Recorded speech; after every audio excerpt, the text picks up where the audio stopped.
The battles to make this team are going to be intense in 2024, and on today's show, we're going to be talking about 3 undrafted free agents we think have a legitimate shot to make this team.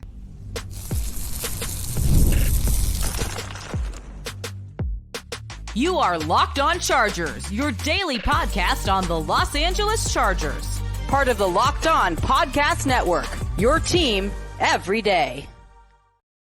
What is up, and welcome into the Locked On Chargers podcast. I'm your host, Daniel Wade, joined as always by my co-host, David Drogemeyer, and we've been covering the Chargers together now for 8 seasons, but this is our 6th year as the host of the Locked On Chargers podcast, bringing you your team every day. Thank you to the everydayers out there for making us your first listen, and to make sure that you never miss the show, go subscribe or follow for free on the Locked On Chargers YouTube channel and listen wherever you get your podcast from. David, what do we got today? Well, Daniel, the Chargers have a very rich history of undrafted free agents making the roster, and today we're going to take a look at 3 guys that I think for the first time going over these undrafted free agents, we feel like have a legitimate chance of cracking this 53-man roster. Which is exciting, and we've talked about some guys already, and there's still other guys, but all of these guys play well enough and also play at a position where you feel like the Chargers don't have all the answers figured out. But today's episode is brought to you by FanDuel. Make every moment more. Right now, new customers get $150 in bonus bets with any winning $5 bet. That's $150 with any winning $5 bet. Visit FanDuel.com/lockedon to get started. David, last time we talked about a couple of free agents undrafted that we liked, and a couple of them we really liked, but today it feels like all the guys we're talking about, we wanted to go through and kind of find some guys who were flying under the radar that we feel like, hey, maybe aren't being talked about enough, or just legitimately feel like they have a good chance to make the team. And we'll start with Jalyn Phillips, not the edge rusher in Miami, a different Jalyn Phillips, the Clemson safety that I saw Tyler Schoon raving about. So I was like, hey, we have to check this dude out. I mean, it seems like he brings a lot to the table. And to me, David, when I look at what he brings to the table, I think there is a definite path for him to make this roster, especially in a safety position where behind Derwin James and Alohi Gilman, there's really not a lot of answers. No, you're absolutely right. And I think this is a guy who has experience playing in a split safety look, which is what Clemson did quite a bit, and he was there for a very long time. And I expect, with the Chargers, with Jesse Minter, that they're going to have plenty of split safety looks as well. So you want to get somebody who is a scheme fit, who has experience playing in that position. And I think Jalyn Phillips is a guy that when you put the tape on and you watch, there's some really, really great things that get you excited about his prospects of potentially making this team. Absolutely. And I think if you're looking at what the path looks like for him to make this team, I mean, it starts with first thing, outplaying JT Woods and AJ Finley. I mean, That is about as thin of competition for a backup reserve spot as you're going to find. And I think that is, you feel pretty good about somebody being able to make some noise in that room, just like AJ Finley did last year when the safety room was really, really shallow. He came in, he made the team. I feel like Jalyn Phillips could do that same thing. And I think the way he does it, keeps playing disciplined football and being in the right spot at the right time. Never really seemed like he was too out of place.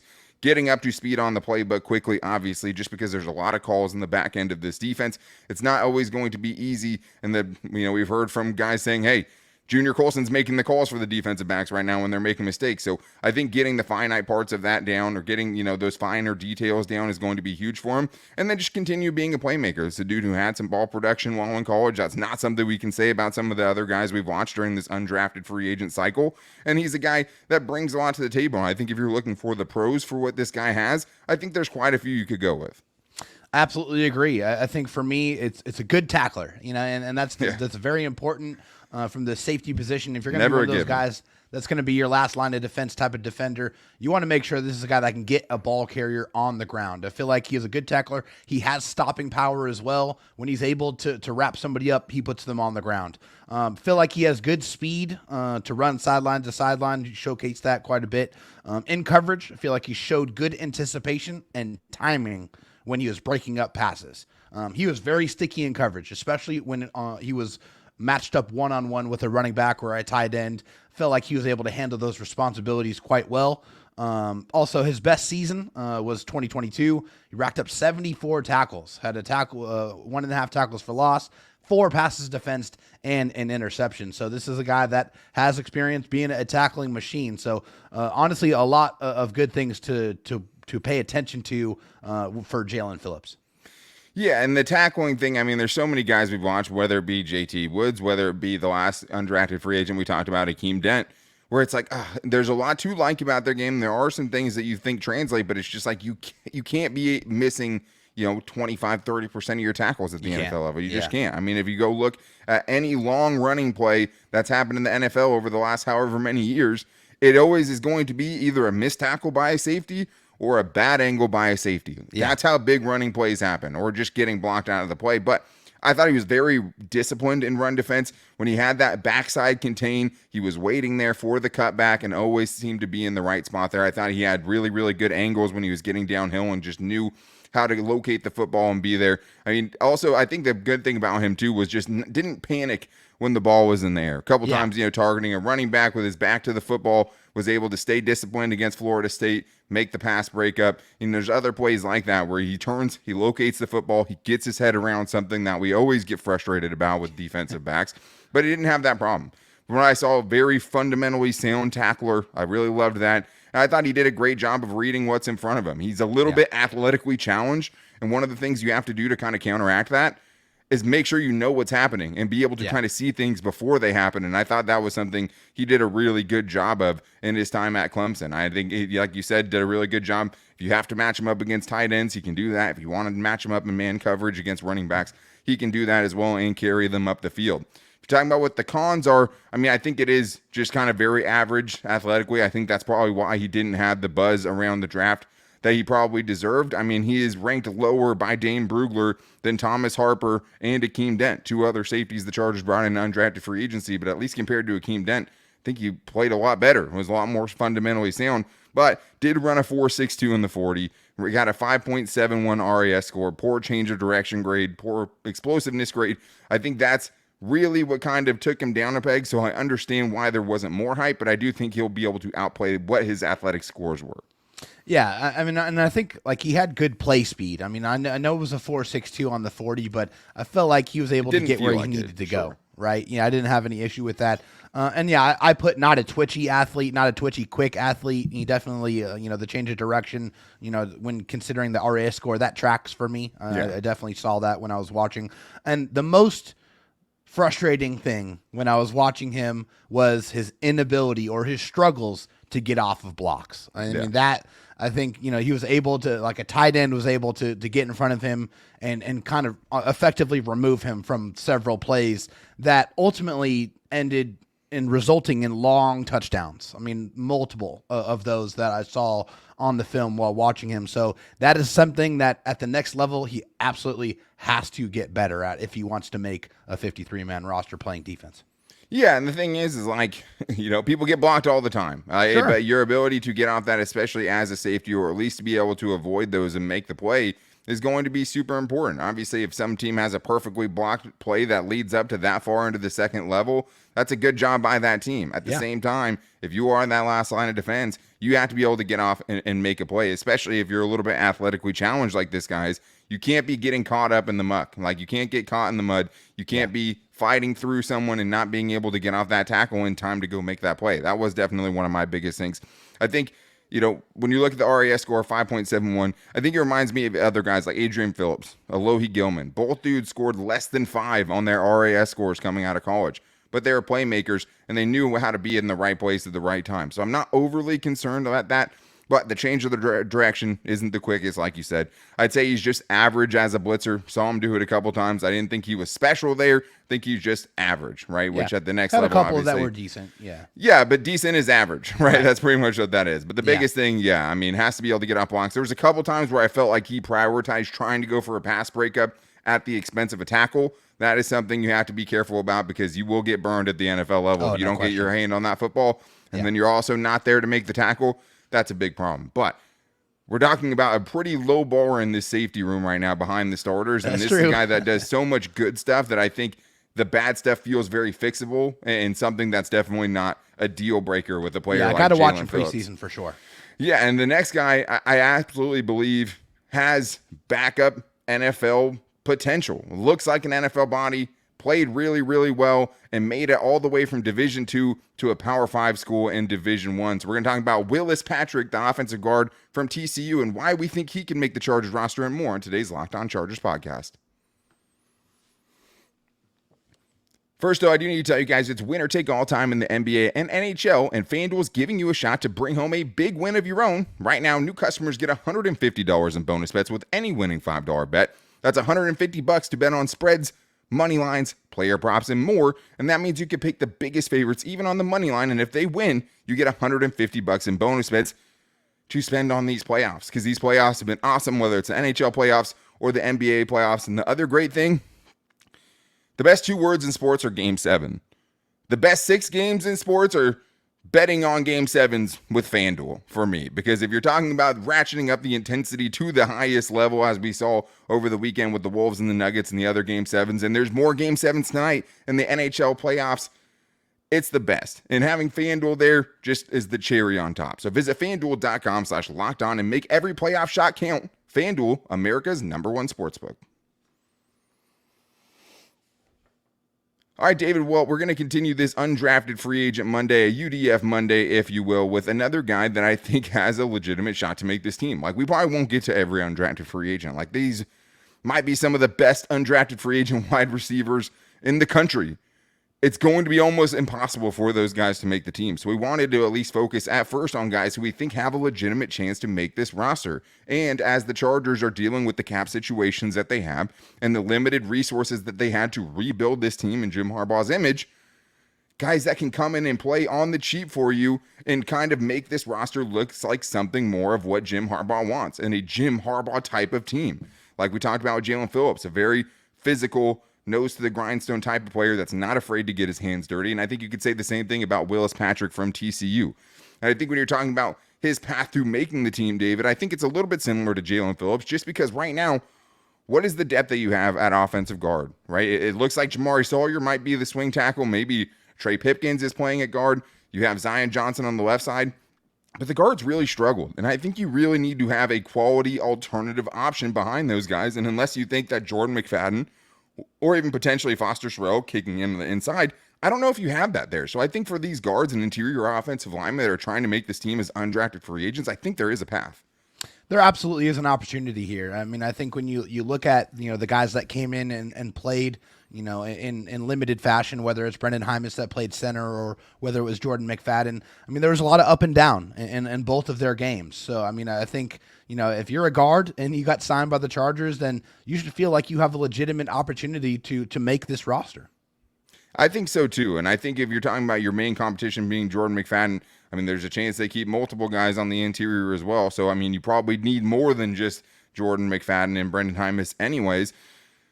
I think the other part of it, the reason I think that he can make the team is he plays physical enough to fit in Greg Roman's scheme. Definitely more meant for a man type of running scheme. You're not having him get out on the move because he is limited athletically. You don't need him to do that. I think the other reason that I think he has a path to the roster is the dude's overcome odds at every stop.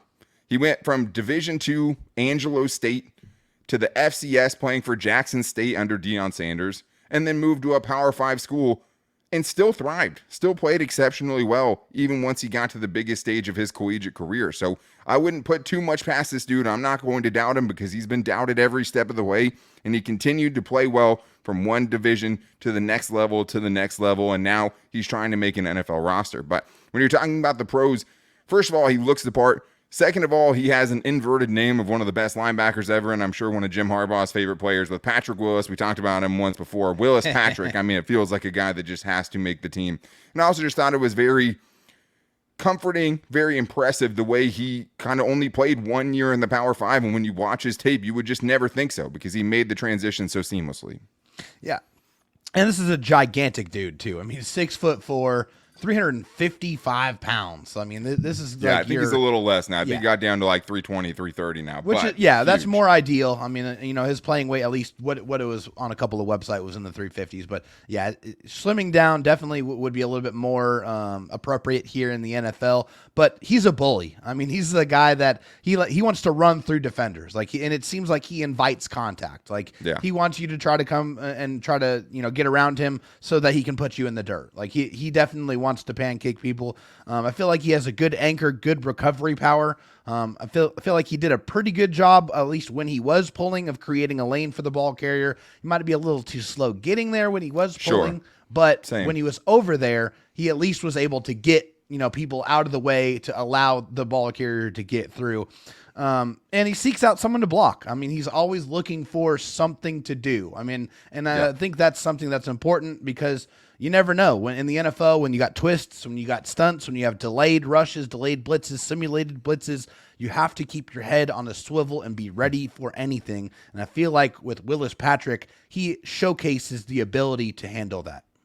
He absolutely did. I love both those things. I had the same notes as far as him as a puller. Like, if he connects with you, you're eliminated. Like, he will eliminate defenders as a puller if he connects. If you want to get off the tracks if the Willis train is coming through, right? Like, you don't want to be in front of that dude with a whole, it might not be a crazy full head of steam, but if he gets to that full head of steam, you don't want to be in the way. Oh, yeah. I thought he was good in the running game. I don't think he's necessarily a road grader, but I think he's plenty strong enough to be able to turn guys out of the hole. I thought he was exceptional on combo blocks where he would just blow somebody in combination with another lineman off the line of scrimmage and find a way to connect at the second level. I think if you have him out in space, probably not as good. I mean, especially if you're trying to have him, block defensive backs or something like that. Yeah, but he loves to, looking for help, like you were talking about. He loves to clean up a block. If he doesn't have somebody to block, he's going to deplete whoever the guy next to him is blocking, and I think you love that.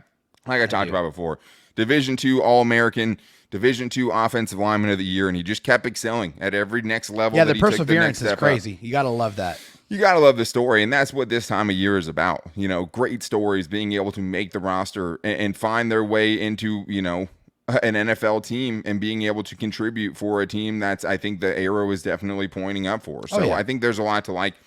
I think if you're looking for the cons here, like I talked about before, athletically limited for sure, 2.88 RAS score. He's not super explosive out of his stance. He can be a half step late when he's pulling. I think he struggled with speed at times on the inside. And although he does have good recovery from a power standpoint, where it's like, hey, if he initially loses his balance going backwards, he can reset that anchor and make it work. If he gets beat quickly on the inside or by speed, he's not going to be able to recover just because of that limited athletic ability. But there's a lot to like, and I think more than enough to kind of outweigh your concerns. Yeah, I mean, I think I was right there along with you as far as my cons are. Struggling with speed. I mean, it's pretty obvious if you have those quicker interior defensive linemen.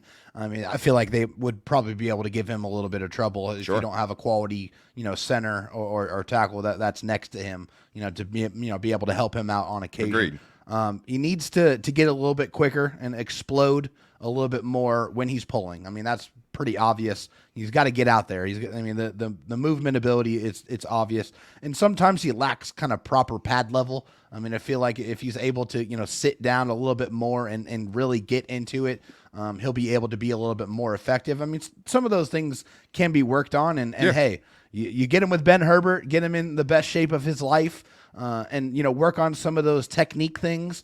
When you have a very, very experienced offensive line coach with Mike Devlin, I feel like this is a guy who has the requisite tools to succeed if you're able to give him some quality coaching, of course, there with the former Charger, Nick Hardwick, as well. I feel like those guys can get there, work with Willis Patrick, and this is a guy that has some clay that you're going to want to have to mold. Yeah, absolutely. And I mean, I think that just you look at his frame too, and he's so wide that it's he's like big quicker dudes big man. Can get around him, but it's a lot of real estate to have to get around. There's probably another offensive lineman in that vicinity. There's not going to be a lot of space between him and whoever's next to him just because he's built like a house. I mean, that's just kind of the way he is. I'd say the only last thing as far as cons go, I think better hand placement is another thing where it's very fixable, but I think it would help him sustain blocks a little longer. I think you saw him put plenty of guys in the dirt, but I think what you want is him for be able to latch on, continue, sustain that block. That helps, especially if a running back gets caught behind him a little bit, has to stutter step, something like that those guys aren't able to get off of him after a good initial block and go make the play anyway. So a lot to like. Definitely some things to work on. Some of the things, as a dude, like you hope he's a little quicker now if he's playing, now around like 319, 320. as opposed to if he's playing at 350. So some of those things you think can get a lot better. Some of it probably won't, but I think there's enough to outweigh a lot of it. And like we said, I mean, if you're bringing in competition for that interior offensive line, that's exactly what you're looking for. And I think he is someone that can push the guys in front of him. And if that's the very least of what he does, or if that's the very most of what he does, I think that's a really good thing. Yeah, I think that's a really good thing as far as what this offensive line is potentially going to be. But I look at this guy, I watch this dude tape, and I'm like, that dude could be a reserve NFL offensive lineman. Absolutely, right? And maybe even potentially something more. Maybe Nick Hardwick could even teach him how to snap a ball. Maybe he brings even more versatility. But the guy we're going to talk about next, you want to talk about an attitude and playing with an edge and looking like a caveman, barbarian, Viking. That's what we're talking about next with Bucky Williams, who I think this coaching staff is absolutely going to love the way this guy plays football, and he should play center, which is, again, another position where the Chargers don't have a ton there. So we're going to talk about why we think he could make the team and more on today's Locked On Chargers podcast. First, I need to tell you guys about Game Time, because Game Time is now an authorized ticket marketplace of Major League Baseball, which makes getting tickets even faster and easier, and the prices on the Game Time app actually will go down the closer it gets to first pitch. And there's no lie there. I've been looking at the baseball tickets as I try to plan my first baseball outing since my baby was born. I've seen tickets for like literally $5. And the great thing is with the Game Time app, you get your prices up front, all in pricing. So you're not getting to the checkout and being surprised by what that price balloons to. It's not a $5 ticket that costs $38 after service fees and things like that. With Game Time, you know, and you also know what the exact view from your seat's going to be. So it might not seem like it's a great spot. You might think, oh, this is the nosebleeds. How good of a seat could I really get for this $5 ticket? And then you look and you're like, oh yeah, that's definitely worth paying the $5 for to go watch a baseball game or whatever. If you're trying to go to one of these playoff games in your city, go to Game Time so you make sure that you're getting the best price, because with Game Time, you get the Game Time guarantee. So take the guesswork out of buying tickets with Game Time. Download the Game Time app, can create an account, and use the code LOCKEDONNFL for $20 off your first purchase. Terms apply, but again, create an account, redeem the code LOCKEDONNFL for $20 off. Download the Game Time app today. Last minute tickets, lowest price, guaranteed. All right, David, well, let's get into the last of our undrafted free agent sleepers today, talking about Bucky Williams, who projects to be a center at the next level after playing at Appalachian State over the last couple of years. We're transferring from Austin, PA, which I think is how you say that, but the lower of school you are, the weirder their names get. So forgive me if I got that wrong, but I do want to tell everyone to make sure they're checking out the Locked On Sports Today first ever 24/7 national sports streaming channel, where you get national coverage of all the sports you're looking for, given expertise from the local experts who cover those teams every day. Because as we know, unless you're covering your team every day and putting out content every day, there's just nobody that knows it like the Locked On NFL experts and the Locked On Sports Today experts. So make sure you guys are subscribing to that, the first ever 24/7 national sports streaming channel. David, let's talk about Bucky Williams, who is definitely like a kick a chair down and like get hyped for type of a prospect when you're talking about the edge that this dude plays with. I mean, that was one of the things that jumped off the screen to me, I guess I should say. There was a play where there was a pile up. The running back was just, driving for yards, something along those lines. And there was a dude standing next to that pile, and that dude got lit up by Bucky Williams. I mean, you're talking about play through the echo of the whistle. That's what this dude does. Do not stand around a pile while Bucky Williams is there. This is a dude who can be an instigator. This is a dude who's going to get under players' skins and hopefully cause them to do stupid stuff. This is a dude who could draw at least 3 unsportsmanlike conducts on Jerry Tillery in a given game. I think for this guy, David, playing center at the next level, I think there's a clear path for him with what the competition looks like right now for him to make this roster. Yeah, for sure. I mean, I think right now you look at your starters, Bradley Bozeman. I think that's pretty clear at this point in time. And, you have Brendan Hymas, who is a converted tackle, converted guard, converted center. And then Jordan McFadden is a guy that, Jim Harbaugh and others have said could potentially flex to be a center as well. But I feel like when you look at Bucky Williams, he fits that kind of profile, size, and, kind of weight for a center in the NFL. Although, I honestly, Daniel, I am a little bit curious as to why we have not heard anything official on Corey Linsley. At least we're, at this point in May, I just don't know why there's nothing official on that. That really seems a little bit strange to me. Although, we'll say this, Bucky Williams is the newest addition of the coalition of redheads that the Chargers have accumulated on this roster, which is absolutely insane. There's got to be at least 10 way more than any other roster in the NFL. Yeah, he might not be the only redheaded center on this roster, right? Because you have Bradley Bozeman. I'd say as far as the Corey Linsley thing, like I saw Corey Linsley, the man's tiny now. I don't see, I mean, he's lost so much weight since he last played. I just don't think there's any chance that he turns around, even if, he was to get the all clear, which he basically said was a 99% chance he wasn't. Sure. But it is weird that we haven't heard it yet. But I think when you saw the Chargers convert a lot of that salary cap and clear a lot of space with his contract, it kind of showed you the writing on the wall there, which is just like, hey, he's doing them a favor, and I'm sure we will see him retire soon. But it sucks because he was great, but it leaves a big hole and an opportunity for someone like Bucky Williams. And I think the other way to look at it, too, is like, hey, if this dude could be your backup center at an undrafted free agent price for the next 4 seasons, excellent. That's awesome, right? Like, and I think, like I said, just the style that you think a coaching staff's going to like. Plays with a nasty attitude, something you can't teach, but kind of controlled. I didn't see him get any penalties from it. Super physical, can drive defenders out of the hole. Looks like a barbarian Viking man, like I said. Has the versatility to play guard, as he did in college as well. And I think a pretty good athlete for his position. I thought moved pretty well. And then the other part I liked as well was that he got to play in North Carolina last year, play against a Power 5 school. And I didn't think he missed a beat. He did. He looked like he absolutely belonged there. Looked like he still played just as well, as when he was kind of dominating other guys at the lower levels of competition. I think there's a lot to like about this dude's game. Yeah, also availability here. I love the availability. 61 games with 53 starts. This is a guy that he posts. He shows up, he suits up, and he plays. Also, a team captain. A team captain as a guard. I mean, that's a little bit more on the rare side, so it just kind of especially in only your second year out of school, right? Because he transferred to Appalachian State and only played there 2 years. Yeah, it just shows you the integrity, the character of the man, and his ability to connect with his teammates, which I think is a little bit underrated there. You mentioned the versatility there. I feel like he opens up holes for his running backs. He has quick feet to be able to climb to the second level. This guy is pretty quick off the ball. Like, he gets up and he explodes forward, and he's in the second level before you know it. Also, his hands and his feet, I feel like, are in good position in pass protection. This is a guy who honestly was very well-rounded. And when you consider the PFF scores, this is a guy who ranked in the 76th percentile in both run blocking and pass blocking. So, I mean, just a very well-rounded, very smooth offensive lineman. Yeah, and I think, there was the only offensive lineman in his conference that did that. Yeah. It was the best graded guard in his conference per PFF over the last 2 seasons, had the best run blocking grade out of any offensive lineman over the last 2 seasons per PFF. Good anchor and pass pro. Did a good job recovering. I think he had the quickness to recover when he initially lost a couple of times. I thought was nice. And did a good job of latching and sustaining blocks. It's something I didn't like as much with Willis Patrick. I liked a lot with Bucky Williams. I thought he did a good job. His technique was solid. I think when you're kind of, playing at a lower level, when you're not like a gigantic dude, when you don't have the crazy physical traits, you have to be good and you have to be technically sound. Yeah. And I think he did a lot of that really, really well. Also, only 3 sacks allowed over the last 2 seasons on 806 pass blocking snaps. That's excellent. That's a lot.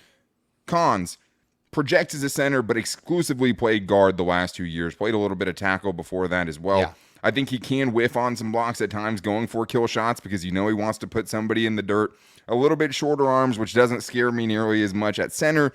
And also, playing with the chip on your shoulder, like we kind of saw with Trevor Penning, right? Where it's like, it's cool until it's not. It's cool until you're whipping a defensive end into the legs of a quarterback, right? Yeah, so can't do that. You have to be able to control it, and from what I saw, he did. But it is a dangerous game, especially at the NFL level, where it's a little more ticky-tacky. Yeah, I think the only thing that I would add to those cons would be sometimes the bigger rushers in pass protection could kind of push him back and get a little bit in on him and get in on his pads and just push him back a little bit. I think that's something, he could maybe add a little bit of weight, a little bit of strength if he's going to be, playing center at the NFL level. Yeah, I think, there's obviously some behemoths at the NFL level. And I mean, look at Nick Hardwick, right? Yeah. Never the biggest dude. Like, Bucky Williams is bigger than Nick Hardwick was when he played. But it's just more about how you use your weight, how you play, how you handle things technically. I mean, It's a dude that you want to root for, right? He reminds me kind of like Quinn Miners a couple of years ago, came out and he's just like, rocking a crop top and just totally looked like a caveman. I definitely get some of those vibes with Bucky Williams, and maybe just didn't get the attention that he deserved playing at a smaller school. Like, I think this dude has flown under the radar, but I think when you turn on the tape, you're seeing someone that could play at the next level in some capacity, whether that's the Charger scouts obviously saw that, right? Absolutely, they did. And I just think that this is one of those guys that could be an undrafted GM that, goes from playing at Appalachian State in Austin, PA, to turning in a solid, carving out a solid career in the NFL. And I totally see that in his game. So a lot to like.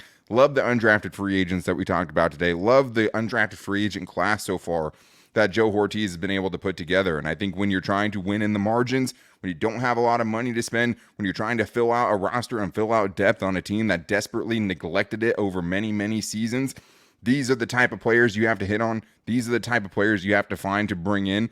I think the Chargers did an excellent job of it. But it's going to be exciting to see them on the field tomorrow because guess what? Chargers OTA starts tomorrow. So make sure you guys are back here to talk about that with us. To make sure you don't miss it, go subscribe or follow for free on the Locked On Chargers YouTube channel and listen wherever you get your podcast from, as well as finding us on all of our social media. You can find us on Twitter at LockedOnLAC, as well as me at Dan Talk Sports and David at Dro Talk SD. We all post the show every day to those channels, and you can also find us on Instagram at Locked On Chargers and our Locked On Chargers Facebook page. So make sure you guys are back here tomorrow, though.